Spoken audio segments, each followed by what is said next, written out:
Stella by Marta Karnes. Tommy Cole was a born musician. Music was his first and most passionate love. He crafted his first guitar from a dusty old cigar box he found, and though crude, it was the instrument upon which he learned to play. When his fingers caressed the strings of his guitar, people said the hairs on their necks took notice.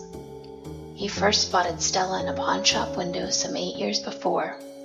The beautiful red and black fender beckoned him. He had fallen instantly. He didn't need to think of a name for her. She was just Stella from the start. She had to be his. He worked weekdays at a gas station and weekends at a diner with greasy food and deliciously bitter coffee. Orphaned at 13 and raised mostly by his older siblings, his miserly ways were born of necessity.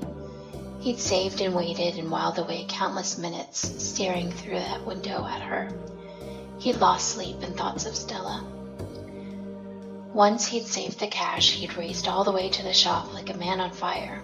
"Where is it?" he asked breathlessly, having noticed the naked spot in the window where she once shined. "Sold her early today. I'm sorry, Tommy," Darryl said without a trace of regret on his face. "Who? I have to get her back," he said, inviting no argument. "Sam Goforth, but I doubt he'll sell unless he makes a profit." "How much?" Tommy asked, voice flat. He knew the price was a moot point. He had to have her. That asshole can't even play. Somebody ought to pay him not to. With that, he stormed out of the shop. Sam was a peddling snake, cheated people every chance he got. Too lazy to work.